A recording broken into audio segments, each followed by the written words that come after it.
बहुत अच्छा लगा। पर जब मैं वहां जा रहा था, मुझे सुबह 7:30 बजे पहुंचना था और यातायात के साधन नहीं थे वहां पहुंचने के। मुझे बालोतरा रुकना पड़ा, और बालोतरा जब मुझे रुकना पड़ा तो यकीन है कि मेरे रिश्तेदार हैं, मैं उनके यहीं पे रुकूंगा। पर जब मैं गिड़ा पहुंचा तो मैंने ये बात सुनी कि बालोतरा में छात्रावास बना हुआ है, एक बच्चों का हॉस्टल बना हुआ है। कुछ छात्रावास अगर बालोतरा में बना हुआ है तो मैंने टैली की, में कितने बच्चे पढ़ रहे हैं, क्या है, कौन सी क्लास के हैं, कौन सी कंपटीशन की तैयारी कर रहे हैं, क्या है। तब बात निकल के आई कि वहां पर एक कारखाना चल रहा है उस हॉस्टल में। कुछ मतलब एक हास्यास्पद कह सकते हैं, ये हास्य व्यंग्य है। हमारे बहुत बड़े कवि हुए राजस्थान में जिनका नाम है संपत सरल, वो कहते हैं कि हमें बात करनी चाहिए गरीबी की रेखा पर, और हम बात करते हैं रेखा की गरीबी पर। ये हास्य व्यंग्य है साहब। मैंने सुना वहां पर एक छात्रावास बना हुआ है, तब मैंने सोचा कि मुझे छात्रावास में रुकना था, दो बच्चों से मिल भी लेते, कौन कंपटीशन की तैयारी करते, बातें भी हो जाती। तब वापस से बात सुनने को मिली कि वो छात्रावास तो है, पर पिछले काफी टाइम से उसमें कारखाना चल रहा है, बच्चे नहीं रह रहे। अब इससे बड़ी विडंबना क्या हो सकती है। ये पूरा प्रोग्राम लाइव टेलीकास्ट है, कुछ बातें नहीं कहनी चाहिए क्योंकि लाइव सब देख रहे होंगे बहुत से। और सदस्यों से, विजयपाल जी आपसे निवेदन है, लक्ष्मण जी आपसे निवेदन है, प्रवीण जी, कि इन पूरे कार्यक्रम की लिंक है सभी व्हाट्सएप ग्रुप में भेज दीजिए, है ना। तो मुझे बड़ा ये असहज महसूस हुआ,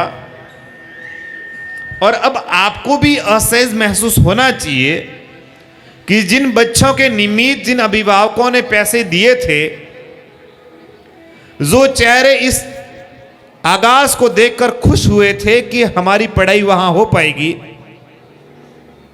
क्या ये उनके साथ में एक प्रकार से सौतेला व्यवहार नहीं है कि वहां पर कारखाना चल रहा है?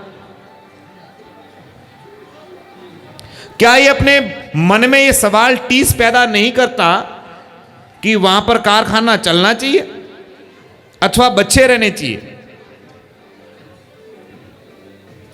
अब ये हम बात किसको कहें, क्योंकि समाज माथे का सिरमोड़ है। आपने पगड़ी देखी होगी, और पगड़ी पे एक पेच लगता है, और उस पेच के ऊपर फिर कुछ भी नहीं लगता। तो समाज पेच है हमारा। हम अभी बच्चे हैं आपके सामने,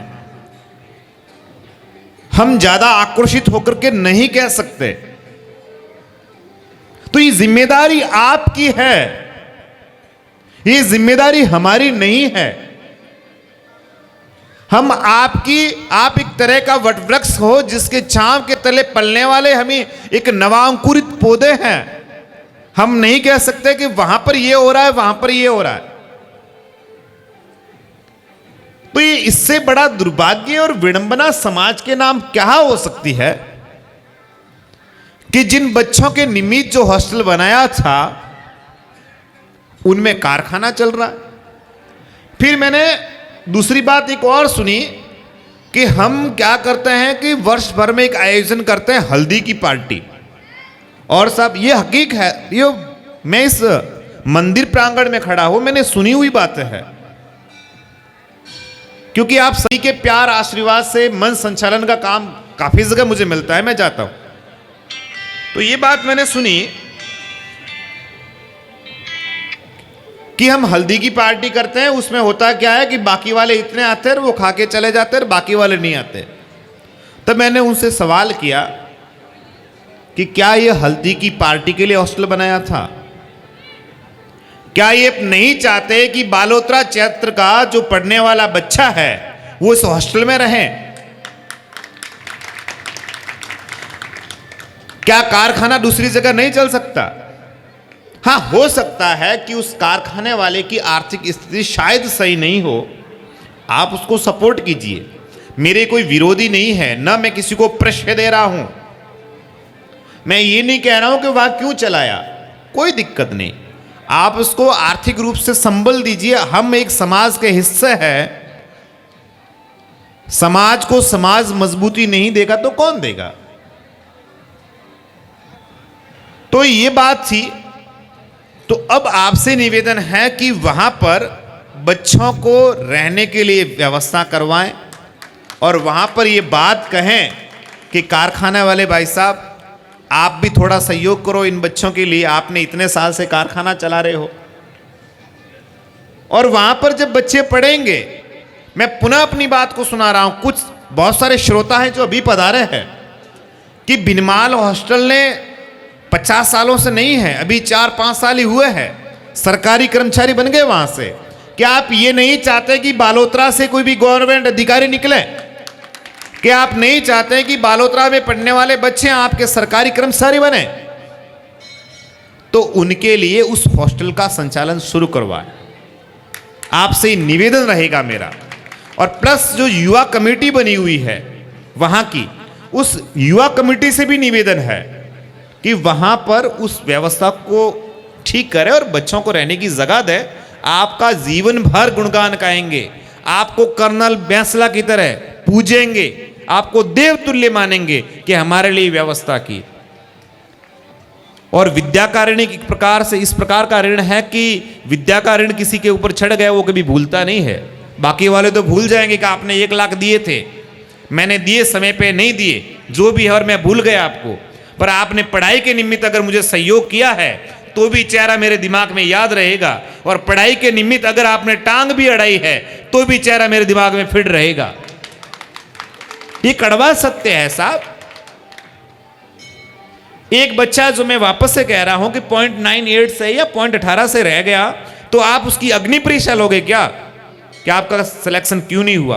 क्या आपको पता तो है कि वो कितनी श्रेणियों को पास करने के बाद में हुआ है उसका? उसने एससी को फाइट कर दिया, एसटी को फाइट कर दिया, एमबीसी उसने पास कर ली, ईडब्ल्यूएस का कोटा मेरिट को काट के फिर वो ओबीसी में रह गया है। तो इससे बड़े गर्व की क्या बात होगी? और आप उसको अग्नि परीक्षा ले रहे हैं कि भाई क्यों नहीं हुआ? तो ये गलत है। बहुत सारी बातें हैं, ये नहीं लेनी चाहिए। आप उसको प्रश्रय देते, कोई बात नहीं बेटा, अब की बार नहीं तो अब की बार तेरा होगा, तब जाकर के मन में लगता है कि ये मेरे समाज के हैं, मेरे पिता है, मेरे भाई है, मेरे चाचा है। आगे की ओर बढ़ते हैं। समय की अपनी मर्यादा थी। जिस प्रकार से जो समय तय है, 10:30 से लगा के 11:30 बजे तक साधु संतों के प्रवचन का समय है। अतिथि एवं भामाशाह सम्मान समारोह भी इसी समय निमित्त था। तो अब जो दूर दूर बैठे हैं, मैं काफी समय से देख रहा हूं, सामने विराजे हुए महोदय हैं। मैं 5 बार आपको आवाज लगा चुका हूं, आप बता रहे जाजम पे विराजे, और भी जो यहां पे खड़े हैं वो विराजे। अब हमारा काम शुरू कर रहे हैं। एक बात और निकल के आती है, बात मुझे इस प्रकार का कागज मिला कि कोई भी राजनीतिक पार्टी हमें लाभ क्यों नहीं देती। ये लाइव प्रसारण है, इसमें अगर वक्ता की थोड़ी बहुत त्रुटि रह जाती है तो दिक्कत हो जाती है। लाइव में ये दिक्कत है साहब। तो राजनीतिक सपोर्ट आपको किस लिए नहीं मिलता, इसकी दिक्कत सीधी सी बात है कि आप अपने समाज का किसी लीडर को तैयार नहीं कर रहे हैं। आप दूसरे हनुमान बेनीवाल देखना पसंद कर रहे हैं पर अपने समाज का हनुमान बनाना नहीं चाहते। तो उनको भी अच्छे से पता है कि हम क्यों दें यहां पे पैसे। उनको पता है कि यहां पर, फॉर एग्जाम्पल बता रहा हूं, जैसे लक्ष्मण जी है, जैसे प्रवीण जी हैं, तो अब किनसे मिलना है? लक्ष्मण जी की बात कम रह रही है या सूरज जी की बात कम रहती है या उनकी बात कम रहती, ज्यादा जिनकी रहेगी उनसे वो मिलेंगे। तो हम हमारे समाज का कोई लीडर तैयार क्यों नहीं कर रहे हैं? जब मुख्यमंत्री बाकी सभी मंदिरों पर जाकर के मत्था टेकते हैं और उनसे अनुरोध करते हैं, तो क्या अपने यहां पर आकर के मत्था नहीं टेक सकते? पर वो तभी संभव है जब हम समाज का प्रत्येक नागरिक खुद को गैर जिम्मेदाराना न समझ करके, खुद को जिम्मेदार मान करके एक रहेगा, तो ही आपको राजनीतिक सपोर्ट मिलेगा। वरना आप किसी की ट्रांसफर करने चले जाना, ट्रांसफर करवाने के साथ इस बंदे को हमारे समदड़ी ले आओ, इसकी जरूरत है, आपकी ट्रांसफर भी नहीं करवा सकते वो। क्यों? क्योंकि उनको अच्छे से पता है कि इनको मैं जिस तरह से हाँकने वाला हूं, हाँकूंगा और ये चलते चलेंगे। और यही कारण है कि विधायक मत से पैसा नहीं आता। गिड़ा में जो छात्रावास बना, वहां पे विधायक कोष से 2 बीघा भूमि अलॉट हुई। क्या और जातियां वहां पे नहीं थी? दर्जी समाज को 2 बीघा जमीन क्यों दी एमएलए ने? उसका कारण था क्योंकि वहां कर प्रत्येक अपना समाज बंधु वो एक है। वो ये कहता है कि चाहे किसी की भी सरकार बने, कोई भी मंत्री बने, कोई भी विधायक या सांसद बने, हमें कोई लेना देना नहीं, हमारे समाज का जहां फायदा होगा हम उसके साथ है। और मैं तो कहता हूं यही बात यहां पर भी करनी चाहिए।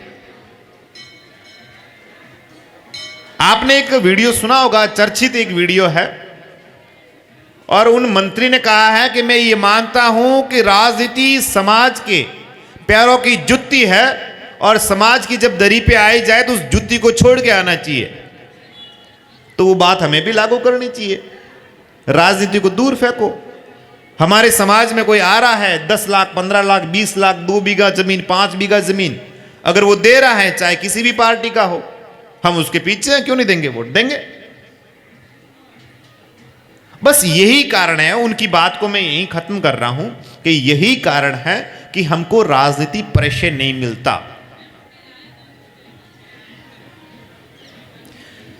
दर्जी समाज सिलाई कला बोर्ड का जब गठन किया जा रहा था, गठन हो जाता, और शायद मैंने सुना कि हो गया, पर मुझे व्यवस्थित जानकारी नहीं है क्योंकि मैं मीडिया से भी जुड़ा हुआ हूं, मुझे अभी तक जानकारी नहीं है। अगर वो बनता है तो उसमें काफी सारे एमएलए थे और काफी सारे उस ग्रुप के अंदर जुड़े हुए जो युवा थे, उन्होंने मेहनत की। हमारे एमएलए को भी हमने कॉल किया, सगन सिंह जी जो थे उनको, मैं कि भाई साहब ये लेटर लिखना है और हमारा समाज का एक कला बोर्ड का गठन हो रहा है। उन्होंने लिखा, जालोर के एमएलए ने भी लिखा, इधर सभी एमएलए थे, उन्होंने लिखा। तो क्या ये संपूर्ण राजस्थान की जिम्मेदारी नहीं थी कि प्रत्येक जगह के एमएलए से आप लेटर लिखवाते? अगर प्रत्येक विधानसभा 200 सीटें हैं और 200 सीटों पे अगर लेटर आता तो क्या सरकार को बात नहीं माननी पड़ती?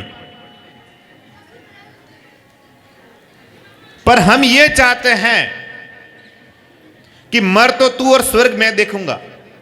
स्वर्ग तो मुझे देखना है पर मर तू, तो ऐसा संभव नहीं है ना। जब स्वर्ग देखना तो मरना ही मुझे ही पड़ेगा अगर मुझे स्वर्ग देखना है।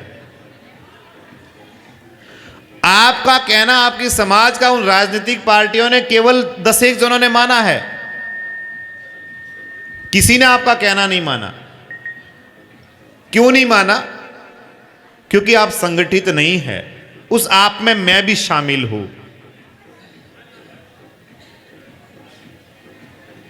कहना ही नहीं माना उनका। 200 एमएलए थे, उन 200 एमएलए में से 15 जनों ने या 10 जनों ने लेटर लिखे सरकार के नाम कि दर्जी समाज, पीपा क्षत्रिय दर्जी समाज सिलाई कला बोर्ड का गठन होना चाहिए। बाकी किसी ने भी नहीं लिखा। जबकि ऐसा भी नहीं है कि बाकी जगह अपने समाज के लोग नहीं रह रहे। जब सब जगह बने हुए हैं, चाहे वो पुष्कर हो, चाहे वो जयपुर हो, चाहे वो बांसवाड़ा हो, तो उनकी भी तो जिम्मेदारी बननी थी। तो ये बात ये दर्शाती है कि हम समाज के प्रति कितने संवेदनशील हैं, हम अपने समाज के प्रति कितनी सहृदयता रख रहे हैं, हम कितना बड़प्पन रख रहे हैं अपने समाज के प्रति। एक लिस्ट आई, 10 कला बोर्डों का गठन हुआ। केश कला का हुआ नाई जाति के लिए, मिट्टी कला का हुआ प्रजापत जाति के लिए, जाट समाज के लिए हुआ, सभी के लिए हुआ, अपना नहीं हुआ। और मुझे पहले से भी पता था कि ये युवा मेहनत कर रहे हैं, अगर पूरे राजस्थान के समाज के सब एक हो जाते तो वो आराम से बढ़ जाता। ये विडंबनाएं है हमारी, और ये बात हम आगे कहते भी नहीं किसी को। ये कड़वे सत्य है जो आपके सामने उजागर कर रहा हूं।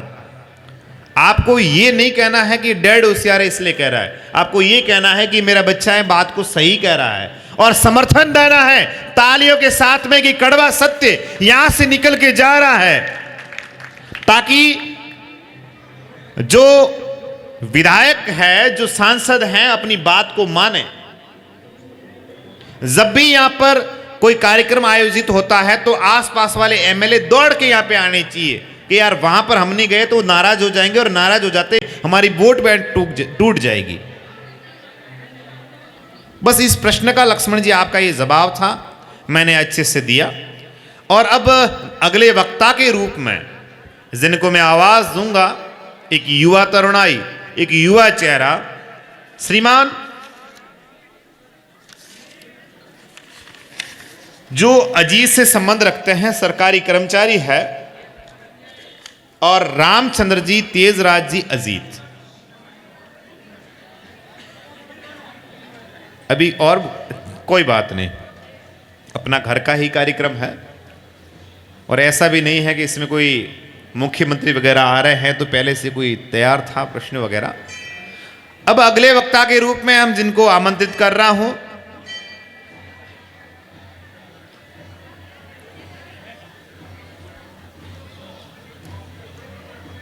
लक्ष्मण जी।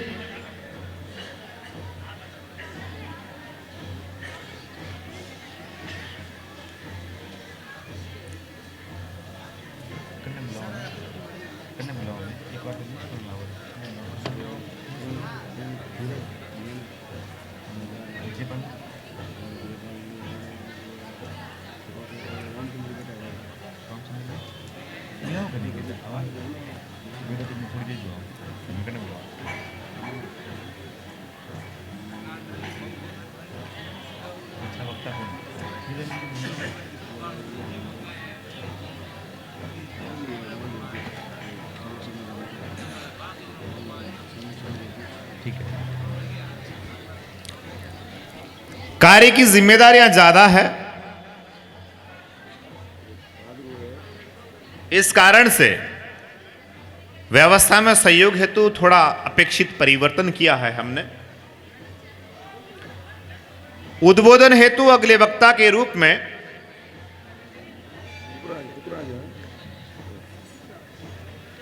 जिनको मैं आमंत्रित कर रहा हूं, उससे पूर्व मैं निवेदन कर रहा हूं कि जो बंधु यहां खड़े हैं उनसे निवेदन है कि आप दरी पे विराजें, और साथ ही जो कार्यकर्ता है उनसे निवेदन है कि आप स्टॉल के पास में खड़े रहें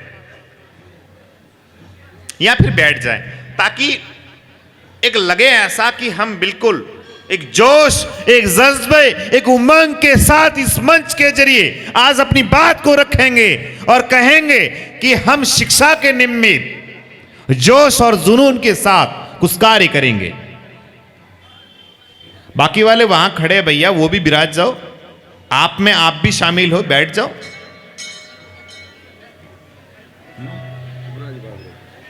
हमारे बीच में जो नए वक्ता के रूप में आएंगे उनका नाम है श्रीमान पुखराज जी पादरू।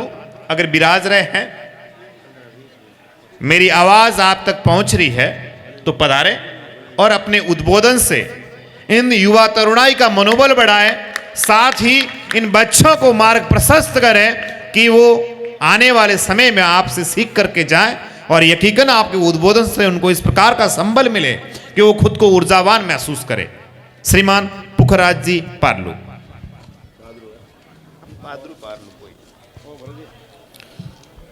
बोलिए द्वारकाधीश की, बोलिए पीपा जी महाराज की जय हो।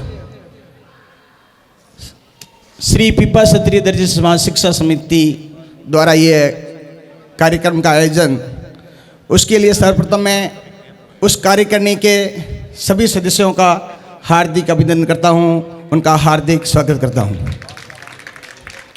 इस पीपा क्षत्रिय दर्जी समाज पासपट्टी के अध्यक्ष साहब भी यहाँ विराजमान हैं, ये सम्मानित मंच भी हैं, और विवाह समिति के अध्यक्ष साहब और उनकी कार्यकारिणी के सभी भी सदस्यगण और पदाधिकारी पधारे, उनका भी बहुत हार्दिक अभिनंदन, हार्दिक स्वागत। और अपने समाज के जो पधारे हुए सभी विद्यार्थियों का इस प्रांगण में बहुत हार्दिक स्वागत, हार्दिक स्वागत। और समाज के सभी सदस्यों का हार्दिक स्वागत। और इस कार्यक्रम के आयोजकों का मैं पुनः उनका हार्दिक स्वागत करता हूं कि उन्होंने मुझे इस मंच पर बुलाया, मुझे 2 शब्द कहने का जो संदेश दिया, मैं आपके सामने प्रस्तुत करता हूं। ये शिक्षा का आयोजन बहुत ही सुंदर आयोजन है। ये प्रतिभावान विद्यार्थियों के लिए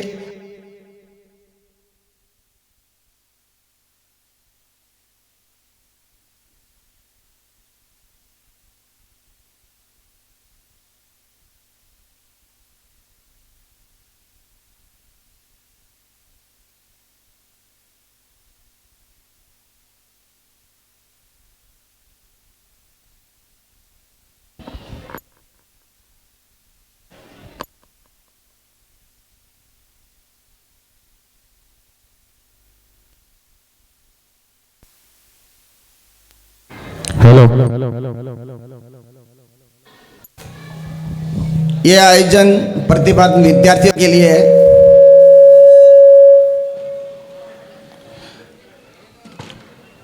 हमारे प्रतिभावान विद्यार्थियों को देखकर मुझे बहुत अति प्रसन्नता हुई। जिस प्रकार से शिक्षा के विद्यार्थी और खिलाड़ियों का प्रतिभावान भी समाज के लिए आयोजन होना चाहिए। मेरा फर्स्ट उद्देश्य या मेरा प्रस्ताव यही है, मेरा सुझाव समझो। जिस प्रकार से ये शिक्षा के लिए प्रतिभावान विद्यार्थी होता है, उसी प्रकार से प्रतिभावान खिलाड़ियों के लिए भी आयोजन होना चाहिए। और दूसरी बात मैं शब्द आपसे कहना चाहता हूँ कि शिक्षा और छात्रावास ये एक दूसरे के पूरक है। शिक्षा के बिना छात्रावास अधूरा है, छात्रावास के बिना शिक्षा अधूरा है। जिस प्रकार की अपन प्रशंसा करें भीनमाल के छात्रावास की, तो वो बहुत ही कम समय में वो छात्रावास तैयार हुआ और उसका परिणाम हमें अति शीघ्र ही मिल रहा है।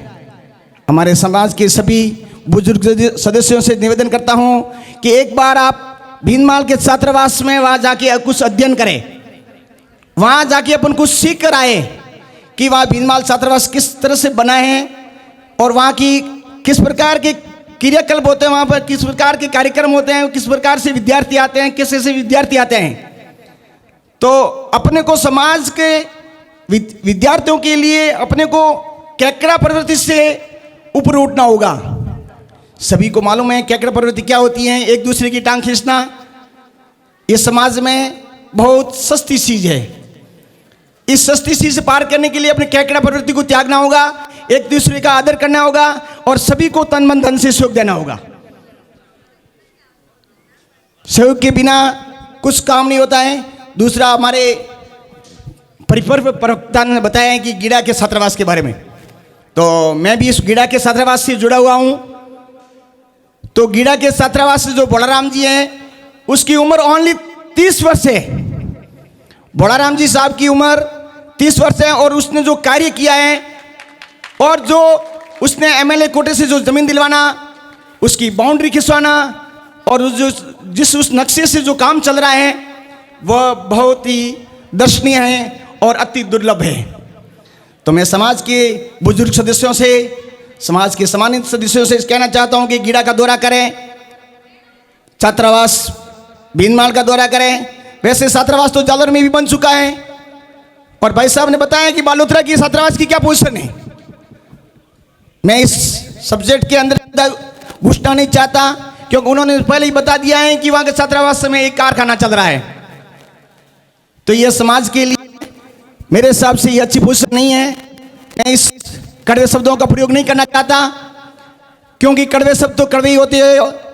इसलिए जिस प्रकार से जो बालोतरा की पोजीशन है उस पोजीशन को सुधारने के लिए, उसका जीर्णोद्धार करने के लिए समाज के अध्यक्ष साहब विशेषकर गिरधर लाल से मैं उनसे विशेष आग्रह करता हूं, करबद्ध विनती करता हूं कि वो काम अपने हाथ में ले और उसका जीर्णोद्धार करके भीनमाल से भी बेहतर बनाने की कोशिश करें। अध्यक्ष साहब, आप मुझे बुरा मत समझना, मेरे शब्द एक कड़वे हो सकते हैं पर जो मेरे आंतर की जो आवाज़ है वो आपके दिल तक पहुंचनी चाहिए।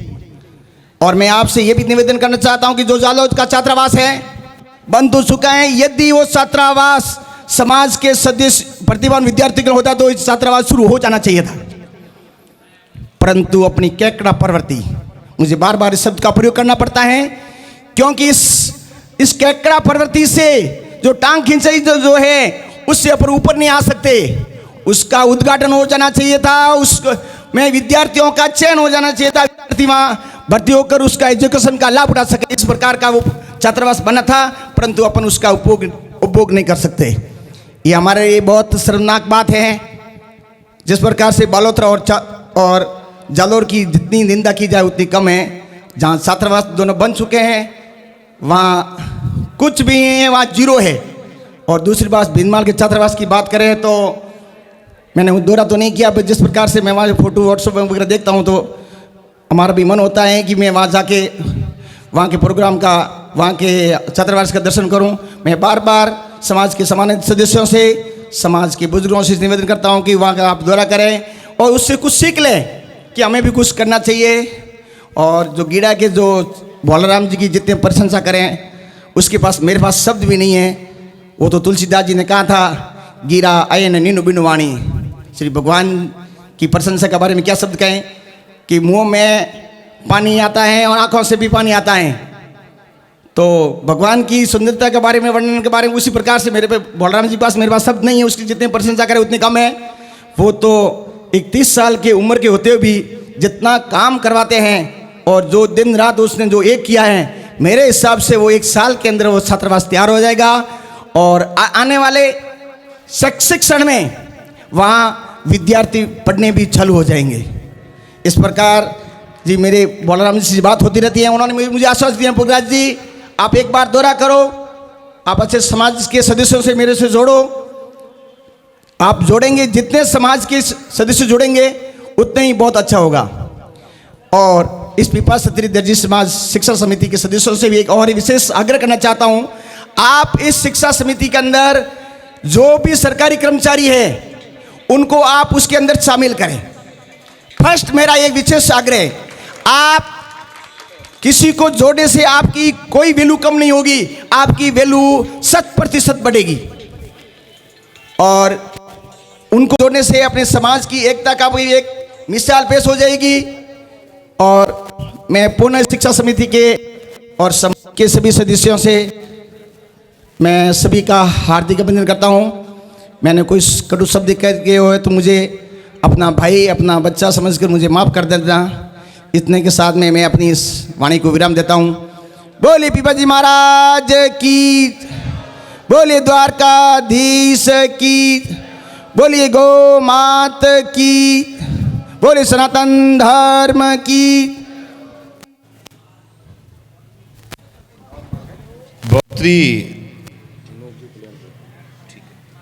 बहुत ही जबरी खेचल करी आप, शानदार उद्बोधन रहा आपका। हेलो, बेस थोड़ा ठीक करो इसका।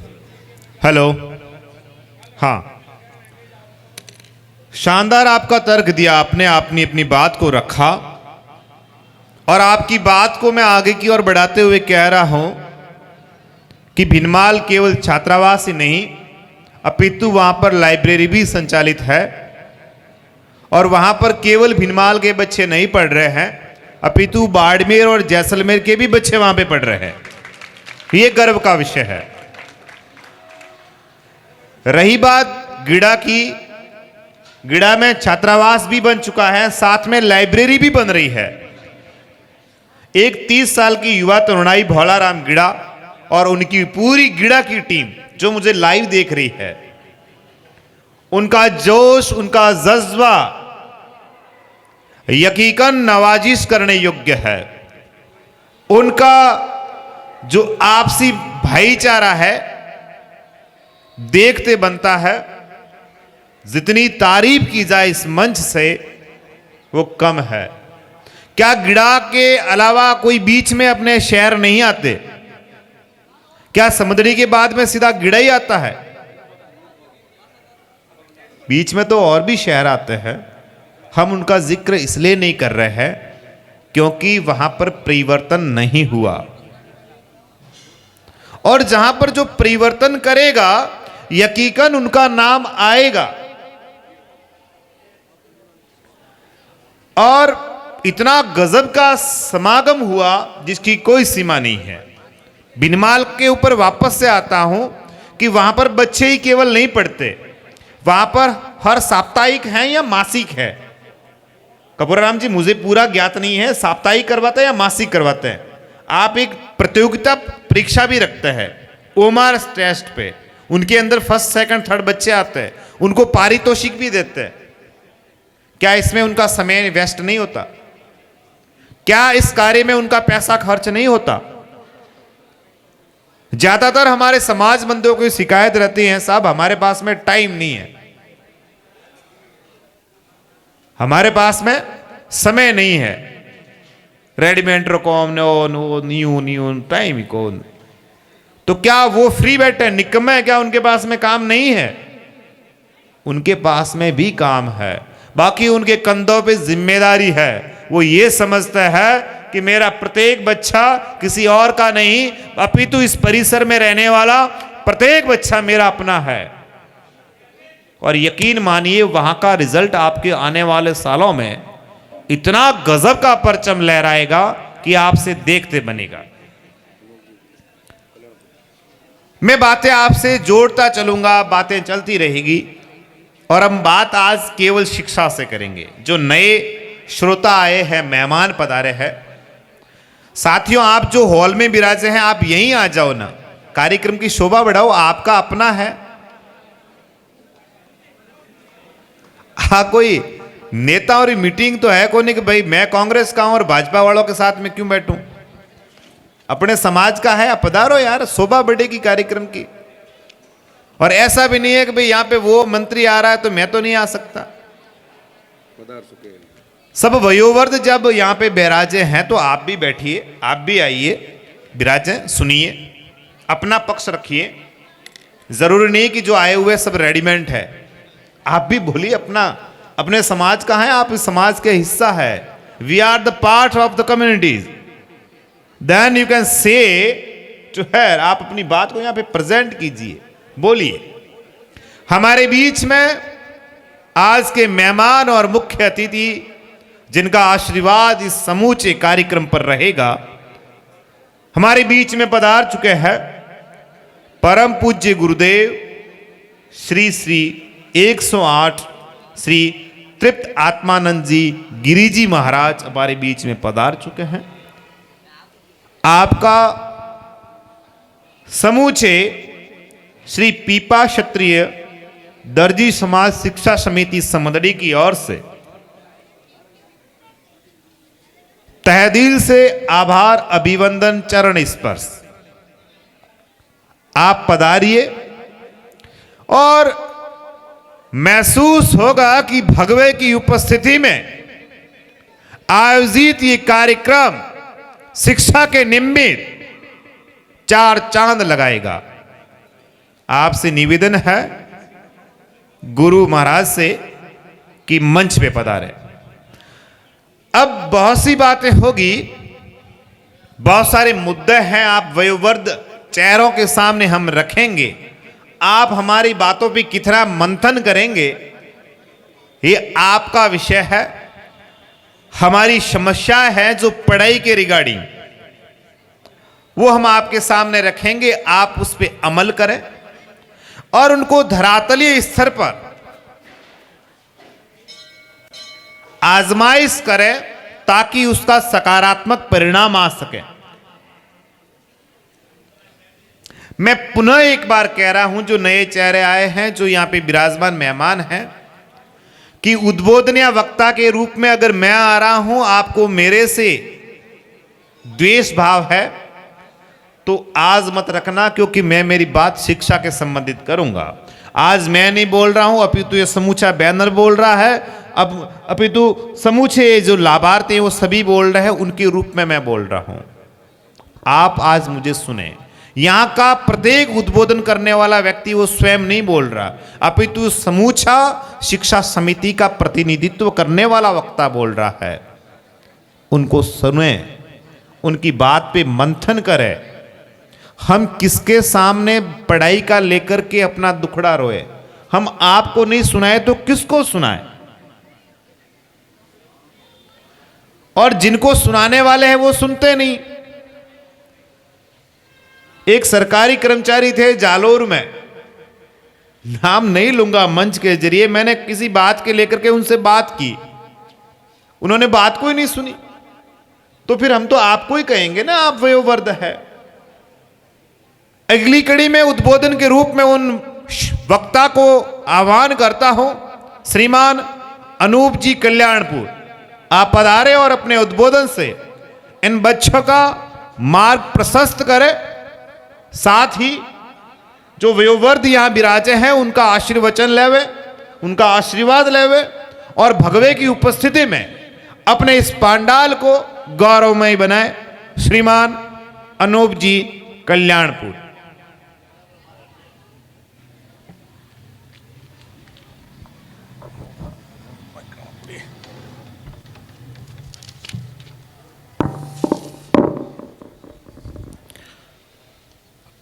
आज समदड़ी ओपोरे पूरा भारत में पीपाजी मंदिर हैंगो मोटो समदड़ी रो है, हैंगो मोटी जगह समदड़ी रहे अने पीपाजी रे मंदिरे भवन माते श्री पीपेश्वरी महादेव पीपाजी महाराज द्वारकाधीश, इन सभी को मेरा कोटि कोटि वंदन। समाजों पदारियोड़ा मोटा मोटा अध्यक्ष गण, समाज रा नेता, पंचों, ये देखो शिक्षा समिति आज एड़ी बातों नहीं वहनी छे, पण मारे कहवारो मकसद बीजो है। अने हिसाब हूँ कह रही हूँ, हैंगो ने हैंगोरो हार्दिक हार्दिक स्वागत है। और पधारियोड़ा समाज बंधु और माताओं और बहनों सबका अभिनंदन है। और जो पढ़ने वाले बच्चों उनके लिए ये कार्यक्रम रखा गया है, तो मैं श्रीमान हमारे ये समिति के अध्यक्ष साहब का हार्दिक हार्दिक शुभकामना करता हूँ। उन्होंने बहुत बढ़िया काम किया और उन्होंने ये हमारे समाज के लिए एक वास्तव में बहुत बढ़िया प्रोग्राम चालू किया है। पहले एक दो बार हो चुका था मेरे ख्याल से, मेरे को उतना याद तो नहीं है, लेकिन बहुत ही मेरी देखने में बहुत ही सालों के बाद ये काम चालू हुआ है। तो मैं ये अध्यक्ष साहब गिद्दरलाल जी से, उनकी अध्यक्षता में ये ऐसे काम होने जा रहे हैं। मेरे को भी मंदिर में आते देखो हमारे यहाँ ईंटें वगैरह लगाई हुई हैं, बहुत परिवर्तन लगा है, शूज स्टैंड लगा हुआ है। और उनके ही सरकार में, उनके ही उपस्थिति में उन्होंने ये शिक्षा का प्रोग्राम रखा है।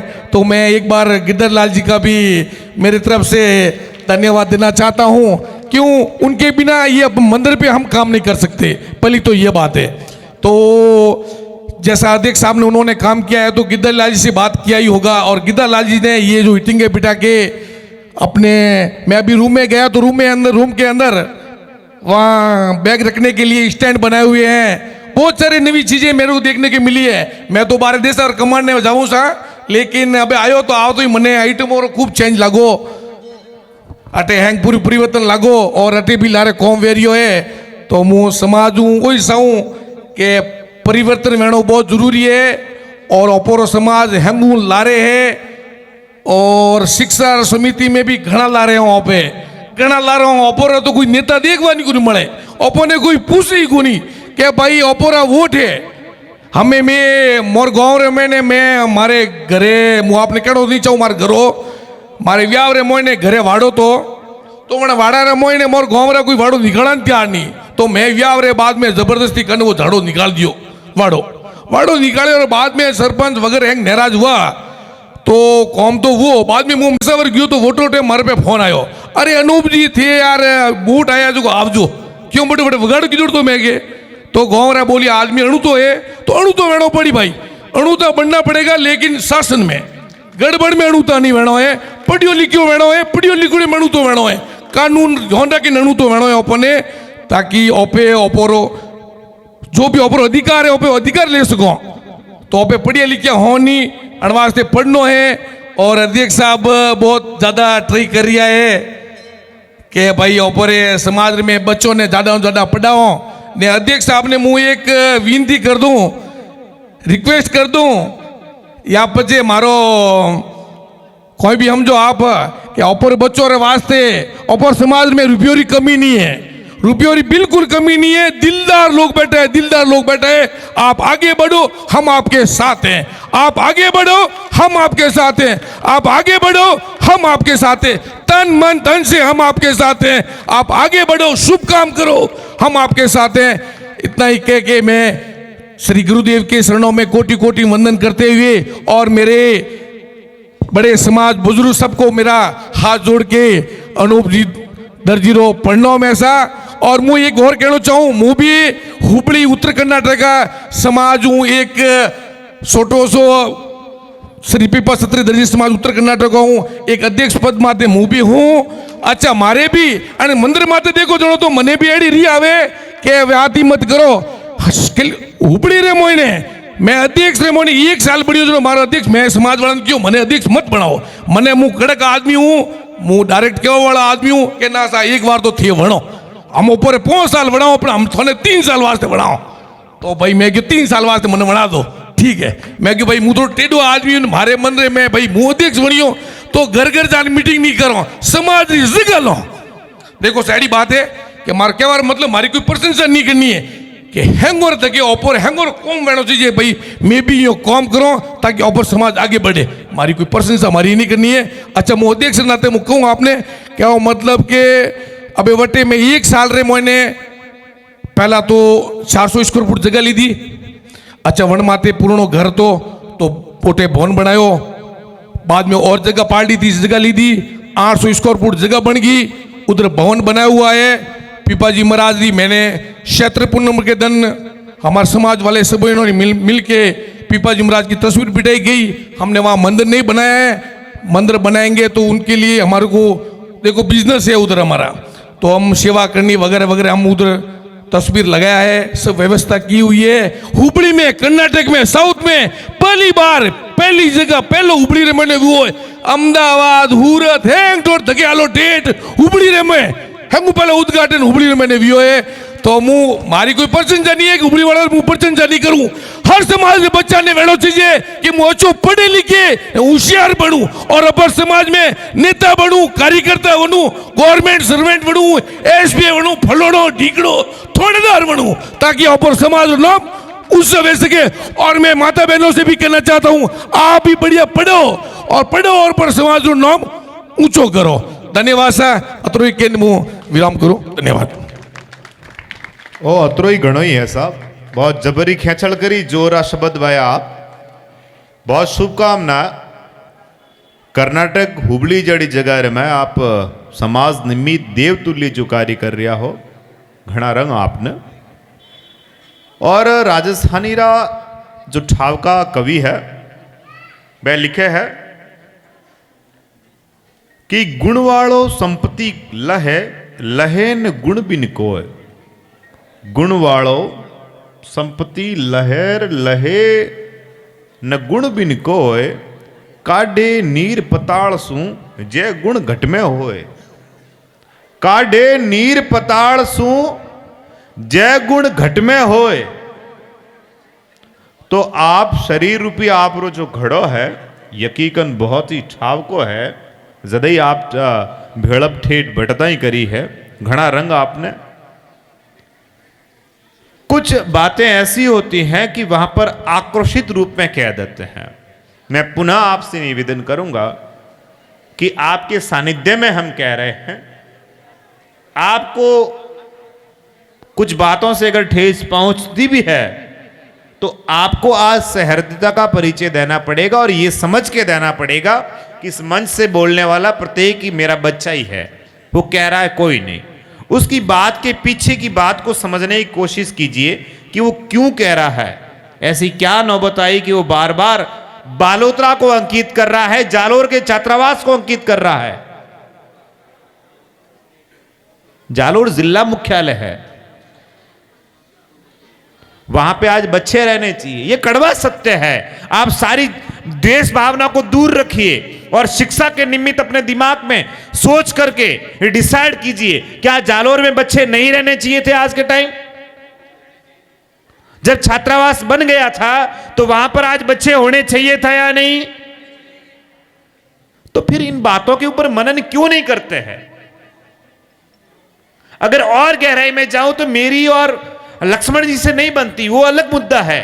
तो इसका मतलब ये नहीं हुआ कि मैं शिक्षा समिति से दूर भाग जाऊं, या ये नहीं हुआ कि मैं बोल रहा हूं तो लक्ष्मण जी शिक्षा समिति से दूर हो जाए। करोड़ों की जमीन बनी हुई है, करोड़ों के वहां पर भौतिक संसाधन उपलब्ध है, उसके पश्चात अगर कोई बच्चा नहीं रह रहा है तो ये समाज की नहीं अपितु अपनी सभी की गलती है जो यहां आज बैठा है। हम बालोतरा की बात करें, कारखाना चल रहा है, इससे बड़ी मतलब दुर्भाग्य की बात क्या होगी अपने लिए कि शिक्षा जैसी स्थली में जहां बच्चे रहने चाहिए वहां पे आपने कारखाना चल रहे हैं। मैं एक और हॉस्टल में गया, वहां पर पानी पूरी वाला रह रहा है किराए पे, कमरे सा फुल है, बच्चे तो नहीं रह सकता। क्यों? तो मैं क्यों रह कौन कौन रहे, मतलब कौन कौन कंपटीशन की तैयारी कर रहा है? मैं कोई तेल कैसे बिखरा हुआ, यहां पे कौन है? तो यहां तो एक पानी पूरी वाला रह रहा है। गजब करते हो आप। फिर उसका नाम छात्रावास क्यों दे रहे हो? उसका नाम दे दो मैरिज गार्डन, दर्जी समाज धर्मशाला दे दो। फिर अगर आप छात्रावास नाम दे रहे हो, छात्रों के निमित्त नाम दे रहे हो उस जगह का, आप सभी से मेरी दरख्वास्त है कि उस जगह पर केवल अपने बच्चों को रखिए और बिल्कुल कम प्राइस में, आपको कम पैसों में रखना है, क्योंकि वो बच्चे आपको जिंदगी भर याद करेंगे। अगर वो वहां पर बच्चे रख रहे हैं और आप 5,000 रुपए ले रहे हैं, फिर क्या औचित्य रहा उस जगह रहने का? आपने क्या फर्ज निभाया अपने समाज का? हमारे बीच में एक जोशीले वक्ता श्रीमान उत्तम चंद जी पधार चुके हैं। बिनमाल की धरा से उनका तहे दिल से स्वागत इस्तकबाल। अगर उस हॉस्टल में रह करके अगर बच्चा 5,000 रुपए 6,000 रुपए महीने दे रहा है तो फिर उस हॉस्टल का क्या अर्थ निकला? फिर तो वो कहीं और कमरा लेगा और 3 जने बच्चे रहेंगे, 1100 रुपए में कमरा आ जाएगा और फिर वहीं रहेगा। तो ये बातें आप सब लोग डिसाइड करेंगे तभी संभव है। ये वक्ता सिर्फ अपनी बात को रखेंगे और ये मान के चलिए इस देवभूमि पे एक प्रकार से आदि सदन में कोई संसद लग रहा है और जिसके सदन के प्रत्येक कोने से ये ध्वनि पैदा हो रही है कि हम अपने समाज में अपने बच्चों के निमित्त, अपनी शिक्षा के निमित्त कितना कुछ करने वाले हैं। इसी कड़ी में मैं अगले वक्ता के रूप में जिनका नाम ले रहा हूं वो है हमारे अजीज श्रीमान मोहनलाल जी खंडम। आप पधारे और उनका तहे दिल से, उनकी तालियों के साथ, उनका तालियों की गड़गड़ाहट, उनकी करतल ध्वनि के साथ में उनका स्वागत कि आप पधारे और अपने मुखारविंद से अपनी बात को रखें। पुनः निवेदन, बच्चों को आशीर्वाद दीजिए अपनी वाणी से, हम सब प्रसन्न हो सके।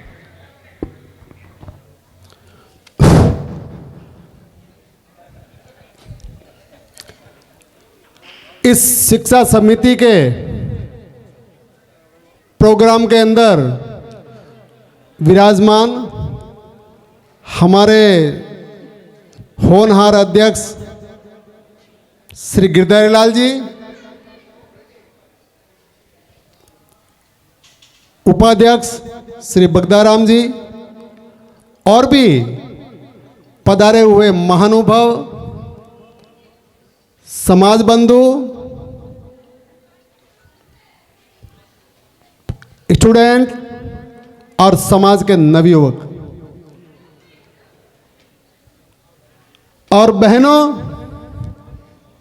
और बच्चियों, आज का ये पहला प्रोग्राम इस पिपाजी के मंदिर के प्रांगण के अंदर शुरू हुआ है, जो कि सबको अच्छा लगता है, मुझे भी अच्छा लगता है।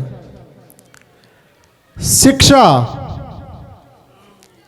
ये शब्द आते ही अपना हृदय गदगद हो जाता है। यानी जिसके पास शिक्षा है, विद्या ददाति विनयम, विद्या से विनम्रता आती है, योग्यता आती है और अपना जो धार्मिकता उसके अंदर पैदा होती है, धन आता है और उससे अपन धर्म कर सकते हैं। देखो, ये जो विद्या है ना, शिक्षित जो आदमी, सब चीज की चोरी हो जाती है, लेकिन इस चीज की कोई चोरी नहीं कर सकता है। जिसके पास विद्या है, क्या किसी ने सुराई है? ज्ञान लिया होगा, मगर किसी ने ये नहीं किया होगा कि कहा होगा कि मेरी विद्या चोरी हो गई। अपन कहीं धन माल चोरी होता है, कई जगह सुनते हैं उन्होंने लूट लिया, चोरी हो गई। विद्या एक नम्रता दिखाती है, विद्या एक शैली दिखाती है, भाषा का उसके अंदर प्रभाव होता है। और विद्या से पढ़ा हुआ आदमी जब चलता है, हाँ, अपने बीच में परशुराम गिरी जी महाराज पधार चुके हैं, बहुत बहुत धन्यवाद। अब एक बात सुनिए, अब 4 भाई होते हैं, कम नसीबी से वो पढ़े नहीं, और एक भाई पढ़ करके कहीं अच्छी नौकरी लग गई, तो अपन समाज वाले देखते हैं कि अरे यार, क्या उसकी नौकरी है, और उसके अंदर विवेकता होती है। आज ये यहां पर बोल रहे हैं, ये भाई बोल रहे हैं, माइक के ऊपर बोल रहे हैं, क्योंकि ये पढ़े हुए हैं, इन्होंने कई किताबें पढ़ी है, कई क्लासें पास की है। भले अपने माता पिता कितना ही ध्यान दे, लेकिन बच्चे के अंदर टैलेंट नहीं होता है तो वो नहीं होता, टैलेंट वाला बच्चा ही आगे आता है। और जिसके अंदर विवेक होता है, मैं बच्चों को कहूँगा कि जब आप स्कूल में जाते हैं ना, आवाज़ मत करिए, जब आप स्कूल के अंदर जाते हैं ना, जब आपको टीचर टीचिंग करते रहे, पढ़ाते रहे, वहाँ से आपका ध्यान कहीं केंद्रित मत कीजिए, एक ही तरफ वो क्या बोल रहे हैं आप उतारते जाइए। अगर आपने थोड़ी सी आंखें पलके इधर उधर कर दी तो समझो गए वो सब्जेक्ट आपका फिसल गया। और वो पढ़ने के बाद में, टाइम निकालने के बाद में घर पे आकर के उसको लर्न कीजिए कि हमारे साहब ने क्या पढ़ाया है, तो ही आप आगे आ पाएंगे। पैसे बहुत है समाज के पास, लेकिन पैसे वालों के पास शिक्षा नहीं है। आज 40, 50, 60 साल का जो आदमी है, उसके पास शिक्षा नहीं थी, उसके पास शिक्षा नहीं थी, आज है, लेकिन उनके पास शिक्षा नहीं है, कहते वो पंचायती करते हैं। ऐसे इतने बड़े भवन के अंदर वो पंचायती का प्रारूप देते हैं और उसके अंदर विडंबना डालते हैं कई तरह की, आगे नहीं आने देते। क्यों? उनका कसूर नहीं है, क्यों? उनके पास शिक्षा नहीं थी। वो कई तरह की पंचायतियां करते, गलत सलत करके, अरे इतना बड़ा भवन है अपना, इसको कैसे डेवलप करना है, ये अपने अंदर समझ होनी चाहिए कि मुझे ऐसे इतना बड़ा भवन राजस्थान के अंदर कहीं ऐसी सुविधा नहीं होगी। और मैं कहता हूं कि आप छात्रावास तो अच्छी बात है, लेकिन इतनी बड़ी जगह होते हुए ये अपने पादरू वाले पुखराज भाई यहाँ पढ़े, कई ऐसे जो थे वो अध्यापक बन गए यहाँ से पढ़ करके, कि उनका लक्ष्य एक था, यहाँ सुविधा मिल रही थी। तो मैं आपसे अभिभावकों के, उनके माता पिताओं से कहना चाहता हूँ कि ये मंदिर के ऊपर अपने बच्चों को भेजिए, यहाँ से पढ़ाई करवाइए, यहाँ पर सुविधा बहुत हम प्रोवाइड करेंगे और सब कुछ जायज़ है। अब यहाँ से समझो 10, 20 और 25 लड़के हो जाएंगे तो अपने आप दिमाग के अंदर आएगी कि हम कहीं हॉस्टल बना दें। अब लड़के ही नहीं हैं तो कैसे हो जाएगी? तो मैं ये ऑर्गेनाइज करने वाले जो बच्चे हैं, स्टूडेंट हैं, अपने समाज के हैं, उनसे मैं ये कहता हूँ कि पहला काम तो आप कीजिए, घर जाकर एक एक को आप कन्वेंस कीजिए कि आपके बच्चे को समदड़ी मंदिर के ऊपर भेजिए। ये काम पहले प्रायोरिटी देनी पड़ेगी अपन को।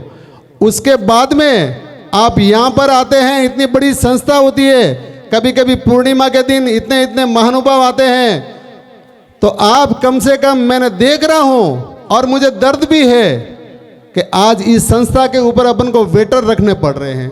क्यों भाई? आप यहाँ आकर 2 घंटा सेवा नहीं दे सकते पुरस्कार की? ये ही विद्या के अंदर एक सब्जेक्ट आता है कि जब आपके अंदर लायकाती होती, विनय होगा, तो आप सेवा दे पाएंगे। कोई पानी वाला पानी पकड़े, खाना वाला खाना के 2 घंटे मुझे रेगुलरी सेवा देनी है, तो ये संस्था आगे आएगी। लेकिन आज ऐसा दौर आ रहा है कि कोई नहीं कर रहे। क्यों? कि ये आपका दोष नहीं है, आपके माता पिता नहीं कह रहे हैं कि बेटे तुम वहाँ जा कर के कुछ सेवा देना, अपने समाज के महानुभाव है, और मंदिर के ऊपर जाएगा तो सेवा देगा, तो तीसरा आदमी कहेगा कि ये किसका लड़का है 2 घंटे से सेवा दे रहा है। तो इससे अंदर आपको विवेक आएगा। जिस तरह से आम का पेड़ होता है, उसके ऊपर आम पकते हैं, वो कैसे नीचे आता है, उसी तरह आपको दिखेगा नहीं, लेकिन विवेक अंदर से पैदा हो जाएगा। तो मैं ये कहता हूँ कि कम कम आप बच्चे आते हैं, दर पूर्णिमा को आइए, बड़े फंक्शन के अंदर आइए, यहाँ पर थोड़ी सेवा दीजिए। नवयुग मंडल का तात्पर्य यही होता है कि यहाँ पर इतना बड़ा अपना समाज इकट्ठा होता है, हम कुछ कुछ किसी के लिए काम आए और सेवा दें। तो आजकल ऐसी पोजीशन बनी हुई है कि पैसे वाला तो पैसे वाला है, और जो पंच लोग हैं वो पंच बने हुए हैं, लेकिन जो काफ़ी शिक्षा वाले हैं, मास्टर बने हुए हैं, वो बीच में ही लटकते, उनके कुछ बोले तो कोई तरह का मतलब आदर मान नहीं है। अरे ऐसे लोगों का आदर कीजिए। मैं ये सोचता हूँ एज ए महामंत्री के नाते कि भाई यहाँ पर अध्यक्ष साहब को कहता हूँ कि जो भी टीचर लगे हुए हैं उनको यहाँ पर बोलने का अपन पूर्णिमा के ऊपर मौका देंगे, उनकी सेवा करेंगे, उनका कुछ मतलब हाँ सम्मान करेंगे, तो ये चीज़ें कुछ समाज के अंदर संभव है। तो मैं बच्चों ये मैं कहता हूँ कि यहाँ पर ये मंदिर के ऊपर इतना उसका उपयोग कीजिए, शिक्षा के माध्यम से हम सब तैयार हैं शिक्षा के लिए और हर चीज़ की करेंगे, लेकिन आपको यहाँ पर एक बच्चा देना पड़ेगा। अब दूसरी बात है, पहले बच्चे आते थे, काफ़ी बच्चे तो अच्छे पढ़ करके निकल गए, अभी आ गया तो माँ बाप सपोर्ट को अंदर नहीं करते। बच्चे को अगर यहाँ संस्था के अंदर ट्रस्टियों को सौंप दिया ना, आप बच्चों की मत सुनिए, आप बच्चों की बिल्कुल सुनने की कोई ज़रूरत नहीं है। हम लोग भी अच्छी तरह से रख रहे हैं, लेकिन उसके जो कुछ भी करते हैं उनके लिए हम लोग पूरा ध्यान देंगे। तो कम से कम आने वाले साल के अंदर मैं सब महानुभावों से निवेदन करूंगा, और विशेष तौर पे आप जो ऑर्गेनाइज कर रहे हैं ना बच्चे, उनसे मैं कहना चाहता हूं भाई आप घर घर जाकर के पीपा जी के मंदिर के ऊपर कम से कम स्कूल जाने वाले, रीड वाले नहीं, स्कूल जाने वाले बच्चे यहाँ पर आने चाहिए। उसकी हम व्यवस्था करेंगे, धन भी लाएंगे, सब तरह की व्यवस्था होगी। और इनकेस 100 बच्चे हो गए तो हम सीधे डिस्ट्रिक्ट लेवल पर जाकर के उनको बोलेंगे कि हमारे वहाँ पर टीचर है, वो टीचर को हमारे यहाँ पर तैनात कीजिए और उसकी भी हम व्यवस्था करेंगे। ये सब बातें सब हो सकती है, लेकिन वो शिक्षा को जानने वाला ही कर सकता है। मैं समझो 5वीं क्लास पाठ पढ़ा हूँ, तो मुझे क्या मालूम है कि इंग्लिश के अंदर टेंस क्या होता है, इंग्लिश के अंदर वर्ब क्या होता है। सतगुरु देव की जय। महाराज जी पधार चुके हैं, बहुत बहुत धन्यवाद महाराज जी। महाराज जी धन्यवाद, बहुत बहुत बहुत बहुत बहुत बहुत।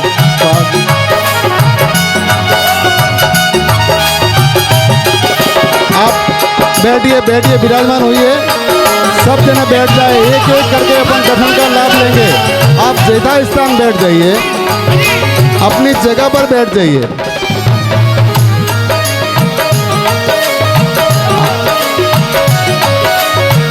महाराज जी बैठने के बाद में एक एक करके आइए, काफ़ी समय पड़ा है अपने पास, काफ़ी समय पड़ा है।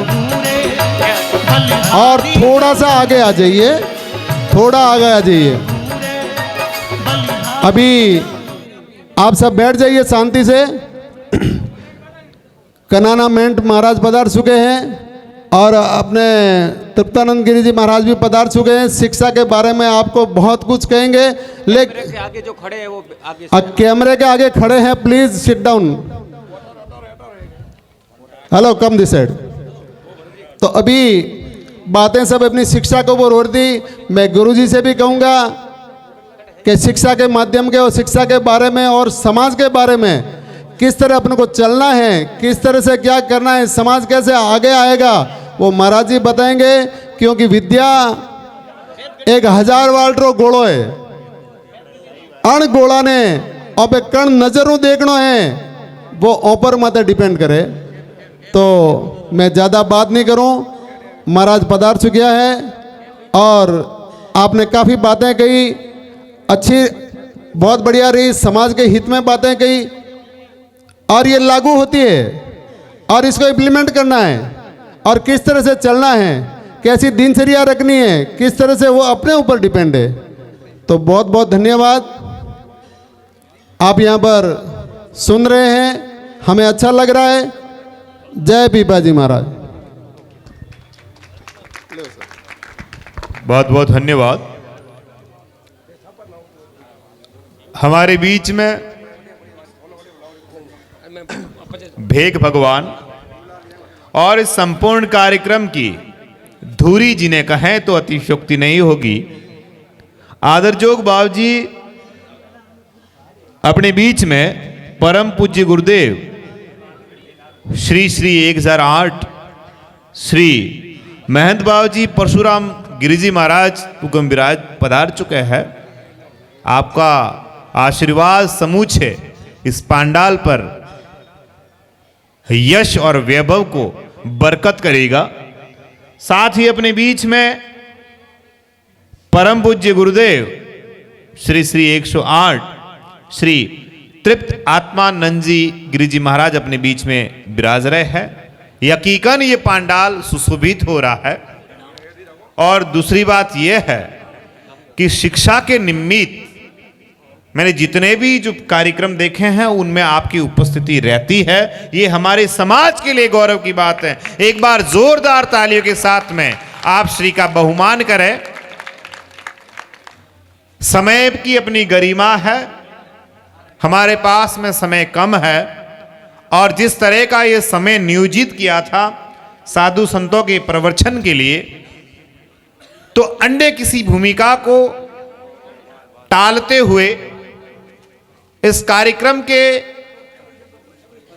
मुख्य पड़ाव में आप श्री के आशीर्वाद के लिए मैं आपको आह्वान करता हूं कि आप पधारें और अपने वाणी से इस समूह से पांडाल को और जिस कार्यक्रम निमित्त आप पधारे हैं छात्र छात्रा प्रतिभान सम्मान समारोह, इनके ऊपर अपना आशीर्वाद रखें।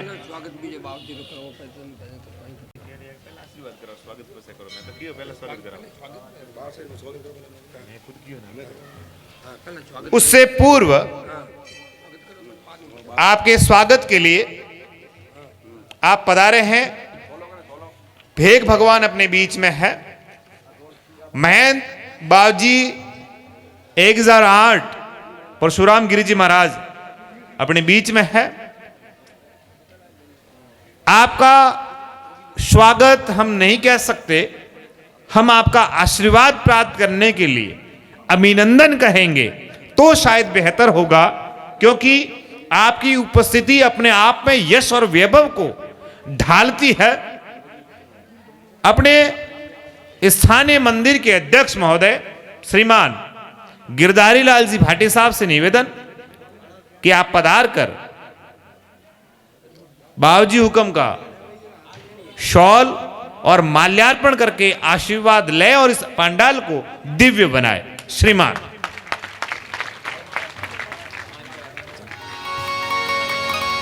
बलिहारी जाऊं रे, वारी जाऊं रे,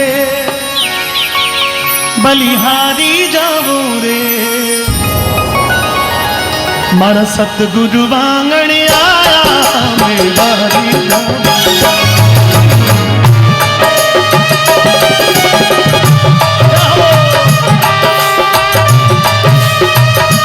जोरदार तालियों के साथ में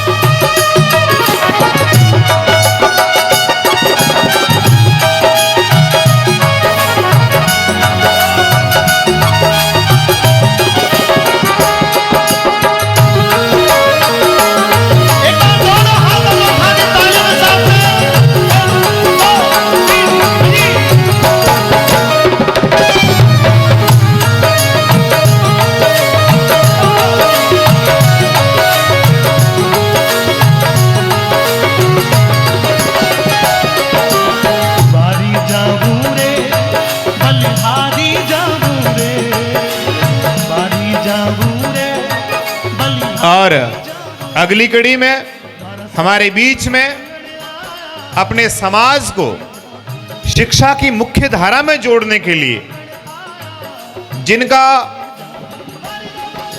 प्रवचन इतना ओजस्वी रहता है कि वो यकीकन ये चाहते हैं कि समाज का प्रत्येक बच्चा शिक्षा की मुख्य धारा में जुड़े, ऐसे श्रीमान बाबूजी हुकम तृप्त आत्मानंद गिरी जी महाराज अपने बीच में बैठे हैं।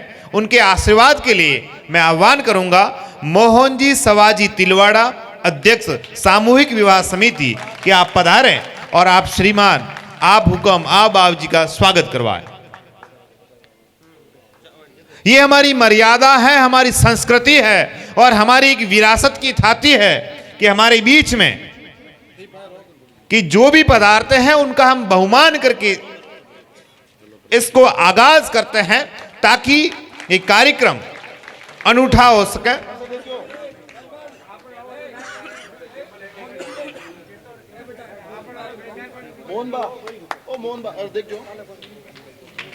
भैया लाइव चल रहा है प्रोग्राम, इधर आओ। अगली कड़ी में हमारे बीच में कैमरा वाले भैया लाइव चल रहा है, ये थोड़ा लाइव चल रहा है, इसका ध्यान रखना। बाबूजी हुक्म के साथ में जो पधारे हैं इनके स्वागत के लिए मैं उनका नाम आह्वान करूंगा जो यकीकन हम कहेंगे कि वो समाज की गौरव है। कम उम्र में जो लब्ध प्रतिष्ठिता हुई है, धापू कुमारी धुंधली रोहट, नवचयनित सरकारी कर्मचारी शिक्षा विभाग में तैनात। आप पधारें और आपको दुशाला भेंट करके आशीर्वाद प्रदान करावे। धापू कुमारी।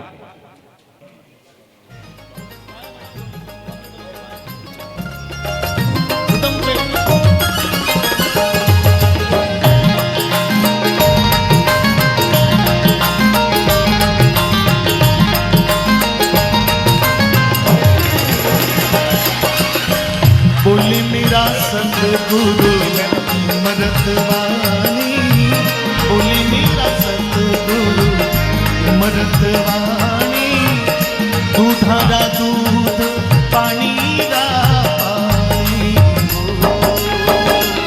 पानी। एक बार सामने देखिए दापू आप,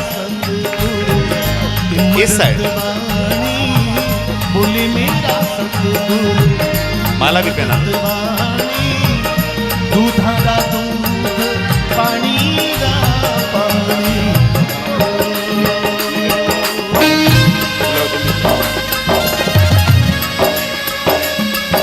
बहुत धन्यवाद आपका।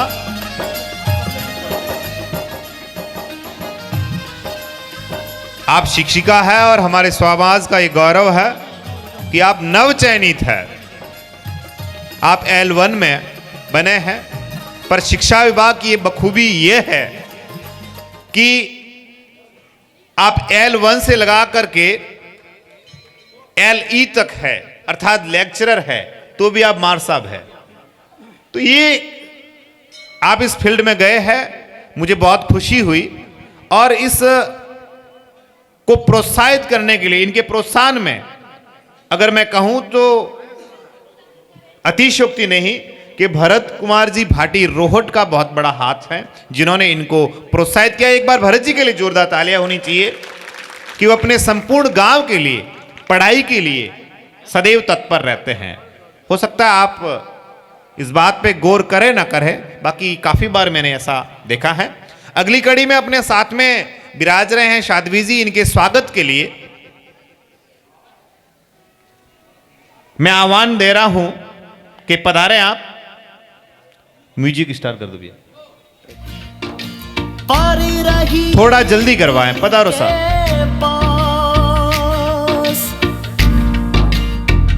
जो गुरु भेजे नरक में रखे स्वर्ग की। पधारो साहब।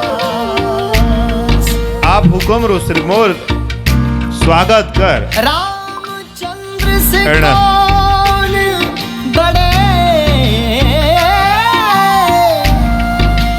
वो भी स्वागत रे हारू अपने बीच में पधार रहा है। पवनी देवी हरिराम जी अठे आगे पधारो और साध्वी जी रो स्वागत कराओ, आशीर्वाद ले रहा हो, आगे पधारो साहब, आप लेर पधारो ने हाथे।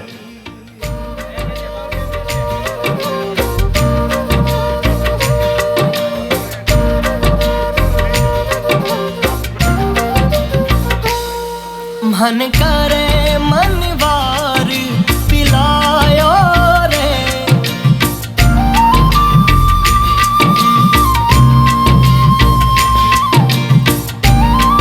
कार्यकर्ताओं से निवेदन रहेगा, ये लाइव टेलीकास्ट चल रहा है तो प्लीज बार बार इसको डिस्टर्ब न करें, या तो पीछे से वहां से कोई गली बना दे पिलायो रे, और बाकी वाले बैठ जाए, अपना घर का प्रोग्राम है, अपना प्रोग्राम है। पिलायो जोरदार तालियों के साथ बोलिए जय पीपा जी महाराज की, प्याल पायो, जय बोले द्वारिकाधीश की।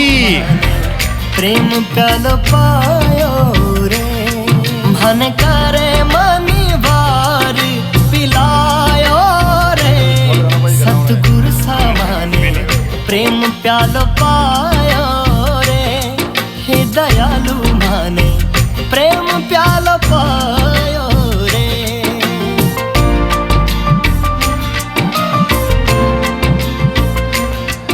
एक बार पुनः आपके लिए सूचना, जिन बच्चों का अभी तक नामांकन प्रविष्टि आई थी परंतु रजिस्ट्रेशन नहीं हुआ, वो सामने स्टॉल लगी हुई वहां पे अपना रजिस्ट्रेशन करवा ले, अन्यथा उनका नाम सम्मान समारोह में नहीं आ पाएगा। अगली कड़ी में अपना बीच में विराजुड़ा है बाबूजी हुकम आप रे स्वागत रे हारू। मैं निवेदन करूं कि श्रीमान प्रेम कुमार जी गोयल जालोर उपाध्यक्ष शिक्षा समिति आप पधारो और आप हुक्म रो स्वागत कराओ। जोरदार ताड़े और हाथ है, जयकारो लगाओ ला बोले पीपा जी महाराज की। गुरु सरिता देव हमारे मन भावे, सदा मन भावे, गुरु काटे भरम री जाल जीव सुख पावे, गुरु काटे भरम वाली जाल जीव सुख पावे, सुख पावे।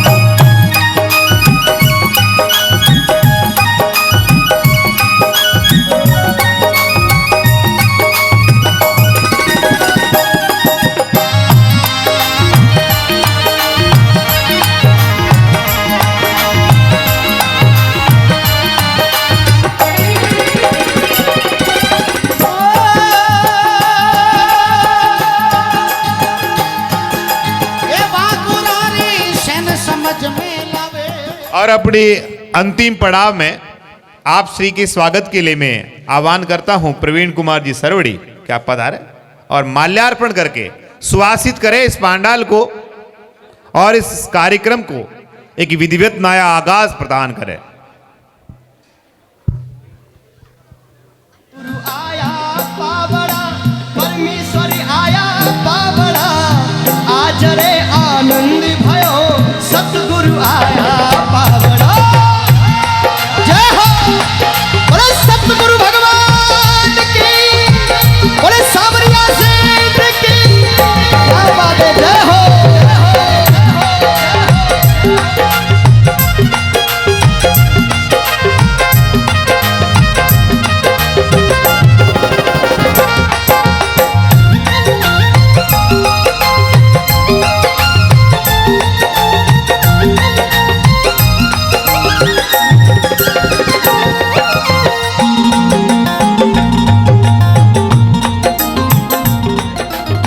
अगली कड़ी में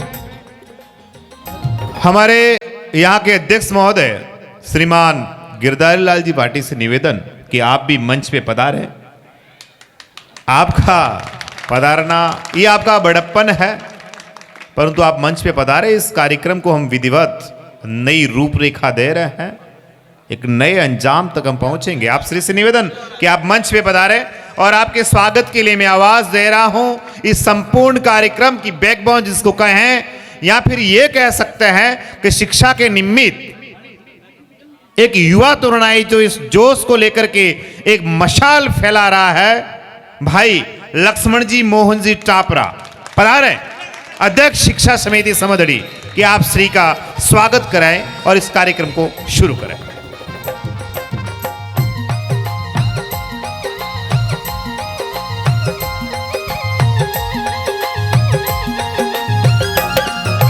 हिंगड़ू पगारो ए हिंगड़ू पगारो ढालू ढो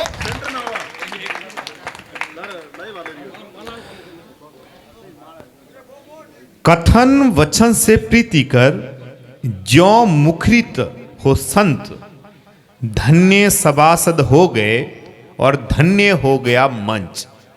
मंच धन्य होने का एक कारण यह भी है कि यहाँ पे भगवा रंग, साथ ही हमारे समाज के प्रतिनिधि, और दूसरा कारण यह भी है कि हमारे बीच में श्री पीपा प्रकाश मासिक पत्रिका के जो वरिष्ठ पत्रकार कहें या फिर उसके संपादक कहे श्रीमान नरेंद्र जी चौहान पधार चुके हैं। उनका तालियों के साथ तहे दिल से स्वागत। समाज की प्रत्येक गतिविधि को, समाज की प्रत्येक प्रतिभा को बैनर तक पहुंचाने का काम है अथवा समाज तक पहुंचाने का काम है, डोर डोर पहुंचाने का काम है, वो आपके हाथों हो रहा है। तो आप मंच पे पधारे, आपका स्वागत होना ही चाहिए। भले नई रूपरेखा दें पर होना चाहिए, क्योंकि आप समाज के लिए जी रहे हैं। आप चाहते तो कुछ और कर सकते थे।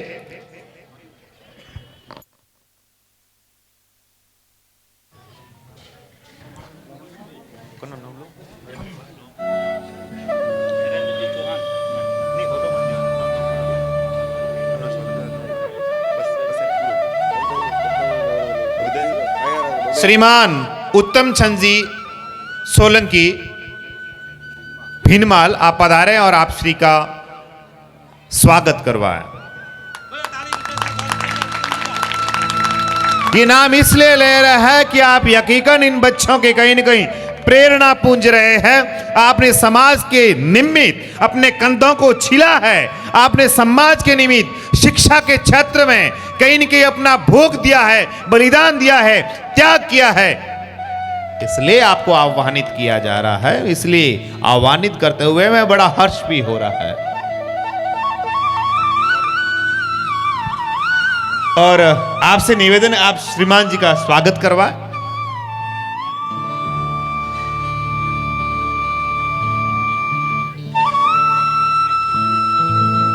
श्रीमान सुरेश जी आप पधारे।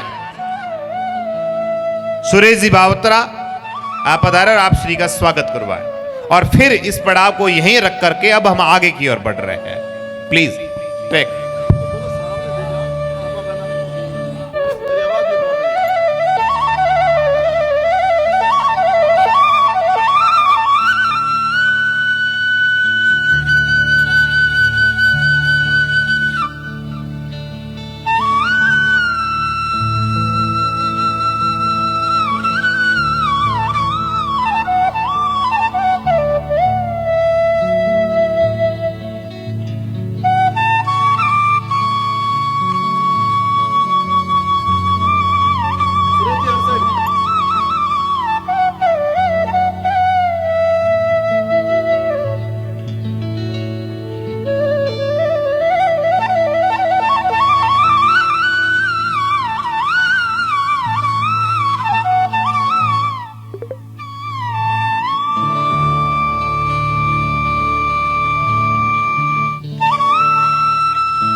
हाँ, अब इस पड़ाव को यहीं थामते हुए आगे की ओर बढ़ते हैं। आपके प्रवचन सुनने के लिए आपके मुखारविंद से जो छात्र छात्राएं यहां विराजमान हैं, जो बच्चे यहां पे विराजमान हैं, आपको सुनने के लिए आपके मुखारविंद से ऐसे प्रवचन सुनाइए कि इनकी जो भावना है वो हमारे शिक्षा से जुड़ जाए तथा साथ ही वे बच्चे किसी अच्छे मुकाम पे पहुंचे। इसी कामना के साथ श्रीमान बावजी हुक्म परशुराम जी महाराज गिरी जी कनाना मठू निवेदन करा कि आप प्रवचन दे रहा हो उससे पहले दोस्तों से निवेदन रहेगा, मेरे साथी है वॉलेंटियर बंधु, कि एक बार जलपान की व्यवस्था करवाएं प्लीज, पानी की व्यवस्था करवाएं। बाबूजी हुक्म मैं निवेदन करा कि आप प्रवचन रखाओ आप रा, ताकि अणबच्छार में एक जोश पैदा हो सके, एक जज्बो पैदा हो सके कि मैं भी कोई दिन कहीं न कहीं बना, मैं भी समाज रो वो हिस्सा बढ़ सका जो विधायिका में कार्यपालिका में कटिहार कोई नयो मुकाम प्राप्त करा। हुक्म।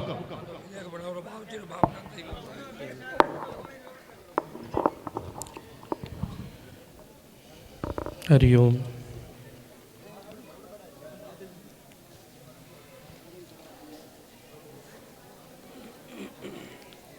एक बार बड़े भाव के साथ इस पवित्र पुण्य धरा पर भगवान द्वारिकाधीश के सन्मुख, भगवान शांब सदाशिव के सन्मुख त्रिविध तापों का शमन करने वाले भगवान शिव वह अपनी दिव्यता, अपनी साधना, अपनी साधना के तप से इस समाज के अंदर नई ऊर्जा का संचार करने वाले उनकी कृपा समूचे पीपा समाज पर है। ऐसे पीपा जी महाराज माँ भारती, माँ सरस्वती के चरणों में प्रणाम निवेदित करते हुए आज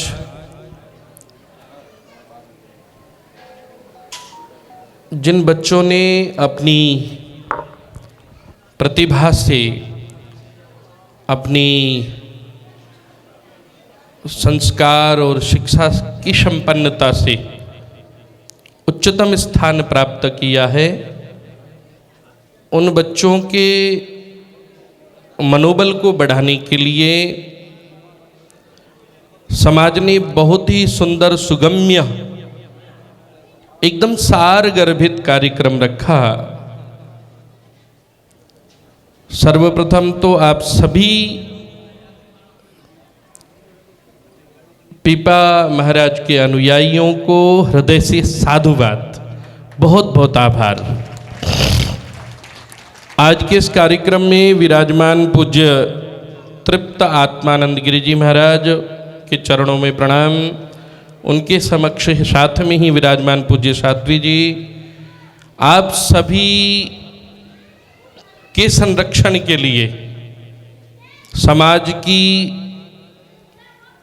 आध्यात्मिक ऊर्जा कैसे बढ़े, समाज की व्यावसायिक ऊर्जा कैसे बढ़े, समाज की शैक्षणिक ऊर्जा कैसे बढ़े, समाज में समरसता कैसे आए, समाज कैसे उत्थान की ओर अग्रसर हो, समाज हर क्षेत्र में अपनी अग्रिम पंक्ति में कैसे आगे बढ़े, आप सबकी चिंता करने वाले आपके ट्रस्ट के अध्यक्ष व मंचासीन समाज के प्रबुद्धजन, मेरे सदृश विराजमान आप सभी मेरे पितृतुल्य बुजुर्गगण, मैं देख रहा हूँ बालिकाएं भी बहुत अच्छी मात्रा में यहाँ बैठी हैं, जो बच्चियाँ अपने समाज को संस्कार संपन्न बनाने का सतत प्रयास कर रही हैं और हर क्षेत्र में अपनी अग्रिम भूमिका निभाने के लिए का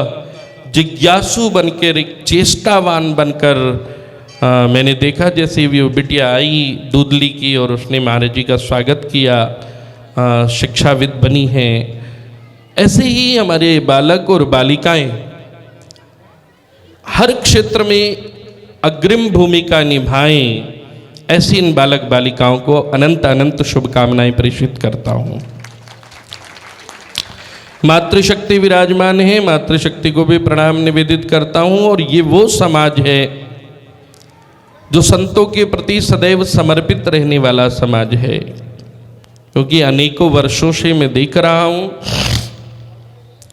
संतों के प्रति एक अद्भुत समर्पण आपके अंदर है और वो समर्पण उस समर्पण का लाभ धर्म, अर्थ, काम और मोक्ष के रूप में आपको अवश्य मिलेगा, इसमें कोई दो राय नहीं है। क्योंकि जहाँ संतों की कृपा होती है, पूज्य खेताराम जी महाराज जैसे महापुरुषों की कृपा आपके ऊपर रही है, आज भी पूज्य तुलसाराम जी महाराज हों या आसपास के जो बड़े मठाधीश हैं, बड़े संत हैं, वो सब के सब दर्जी समाज को, भले ही वो अपने समाज में उनके समाज के धर्म गुरु होंगे, लेकिन दर्जी समाज को कहते हैं कि भाई ये तो हमारा अपना ही समाज है।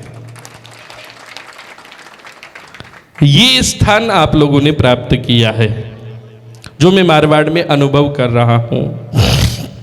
मैं बच्चों को इतना ही कहना चाहूंगा कि हमारी भारत की जो संस्कृति है वो ऋण से उऋण करने वाली संस्कृति है। हमारा जो सत्य सनातन वैदिक हिंदू धर्म है वो हमें उऋण बनाने के लिए कहता है कि आप उऋण बनिए। क्या बनिए? उऋण। उऋण जो आपके ऊपर ऋण है, उन ऋणों को हमें उतारना है, उऋण होना है। अपने सर पे कर्जा लेकर के हमें नहीं जाना है। तो कर्जा क्या है हमारे सर पे? हम कैसे कर्जदार हैं, हम कैसे ऋणी हैं? तो ऋणी हम किनके हैं? माता के। मातृ ऋण हमारे ऊपर है। ऋणी हम किनके हैं? पिताजी के। पितृ ऋण हमारे ऊपर है। ऋणी हम किनके हैं? ऋषियों के। ऋषि ऋण हमारे ऊपर है। ऋणी हम किनके हैं? परमात्मा और प्रकृति के। प्रकृति का ऋण हमारे ऊपर है। ऋणी हम किनके हैं? मां भारती के, क्योंकि राष्ट्र ऋण भी हमारे ऊपर है।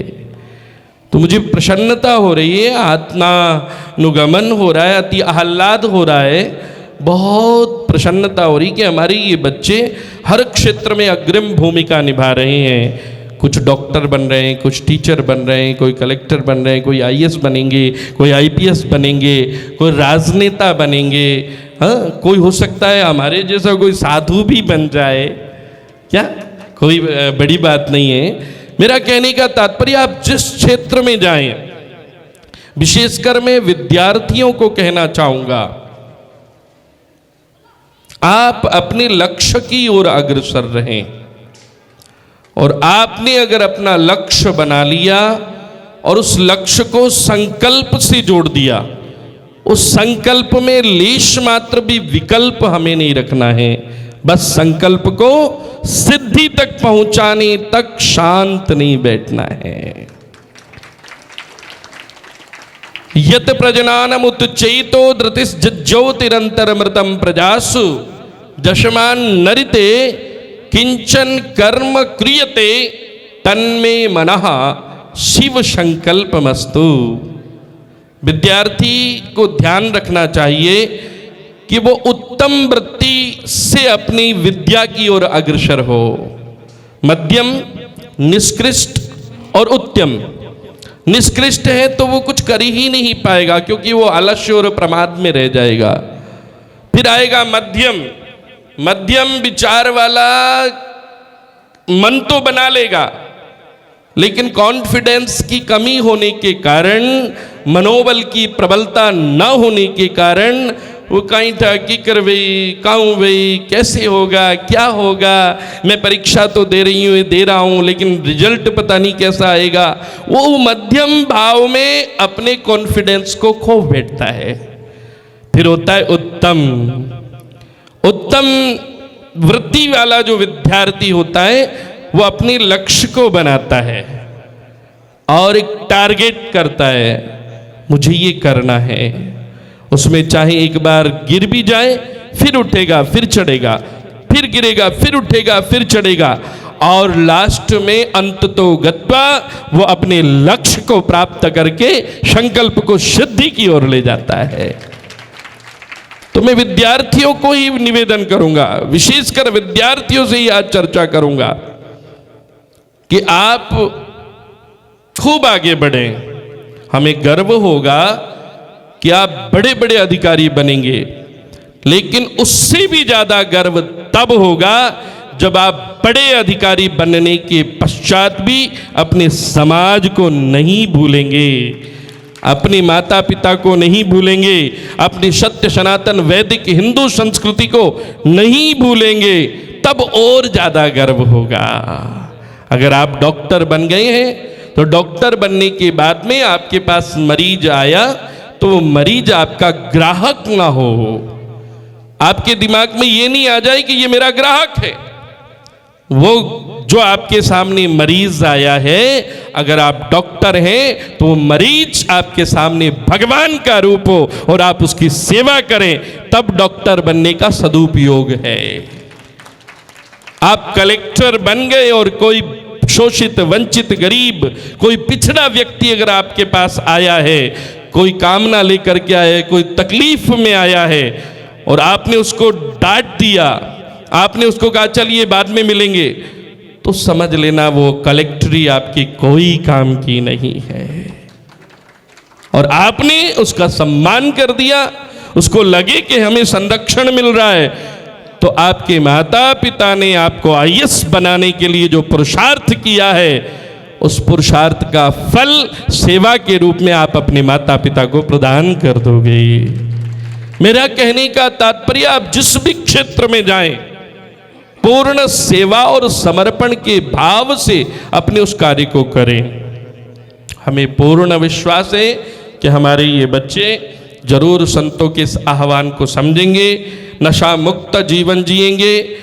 वर्तमान परिप्रेक्ष्य में सबसे अधिक तकलीफ अगर आ रही है तो वो नशे की आ रही है। किसकी आ रही है?